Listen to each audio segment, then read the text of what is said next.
Bringing you some breaking news, showing a statement from the Confederation of African Football about the Afcon final between Morocco and Senegal, which Senegal went on to win. It says the Confederation of African Football condemns the unacceptable behaviour of some officials during the Africa Cup of Nations final between Morocco and Senegal in Rabat last night.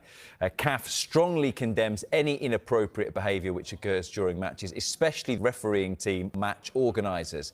CAF is reviewing all footage and appropriate action taken against those found guilty. Afcon final now, goodness me. It was a dramatic match which saw Senegal head coach Pape Thiaw direct his players off the pitch in an extraordinary protest in the final. It was after this late VAR awarded penalty for Morocco in the dying minutes of normal time. Now, goodness me, what is the referee's responsibility in this particular situation? I mean, it was utter chaos.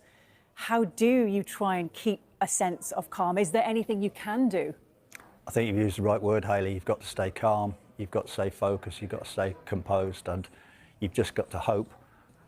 I feel for the referee, you know, it's probably one of the biggest games of his life. Yeah. You know, he's in that environment and it's suddenly out of his hands because he can't physically go and wrestle them players back on.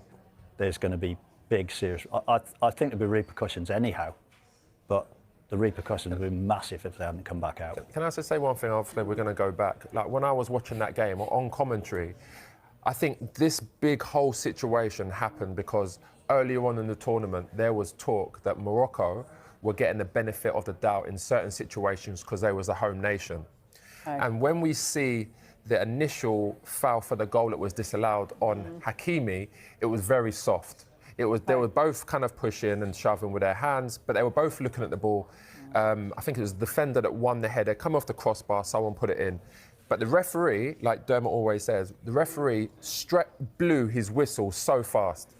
And it was a situation where if he had just given himself time to wait and assess the situation, he probably wouldn't have made that bad situation.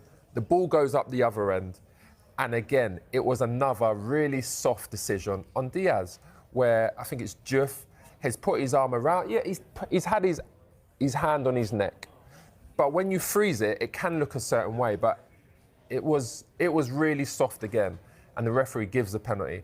That's when the manager and everyone started, you know, there was a big Caracas on the side. Everyone's arguing. The players are arguing. And actually, Diaz went up to the referee and it looked like he convinced the referee to give the decision.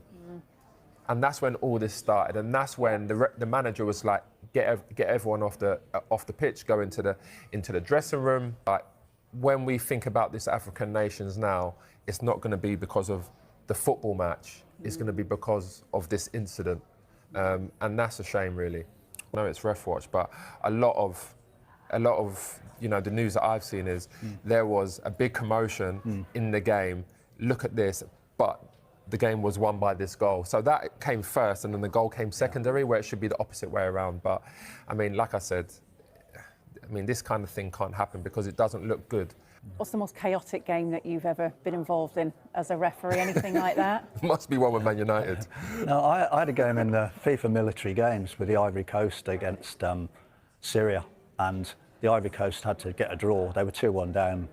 It was all right, and then suddenly went 3-1 down, and discipline just got lost. And I sent 3 players off in 24 minutes. They just completely lost their discipline. Did you regret any of the decisions? I made sure I was close to a security man when I blew the final whistle. Joe, what about you? Just quickly, go on. Can you remember a decision that annoyed you so much that you would have walked off the pitch or wanted to walk off? I stood next to you. Yeah, I know. I was going to say some of Dermot's was terrible. No, nothing that I would walk off the pitch for. But there's definitely decisions. I can't really remember off the top of my head. But there's definitely decisions where I'm like really, really upset. But also, conversely, there must be loads of decisions that you think, I was lucky to get that. Yeah, no, definitely. I mean, there was definitely some that I was lucky to get away with as well. And that's what I say, you know. The trouble is, players always remember the decisions that go against them. Yeah. True. They're the ones that matter. But now objective. I mean, the fact that Roy Keane was saying that one about Docky, I mean, Roy Keane's been into some, you know, really, really tough challenges. But now he looks at things and, you know, you've got to look at things with a smile, because when you go onto that, when you cross the white lines, you go on there with a completely different mindset to when you come back off the white lines. So, I mean, that's just football. True. We're going to end on this with a story that is still kind of rumbling on from this about the actual penalty itself, guys, because there have been suggestions from some he's missed on purpose. Look, we don't think that was the case. I've got to say that. But is there a rule around that, Dermot? Why would he miss on purpose? You know, he's going to throw away the chance to win the African Nations Cup for his home nation in front of his home crowd. It's just, it just wouldn't cross his mind. I mean,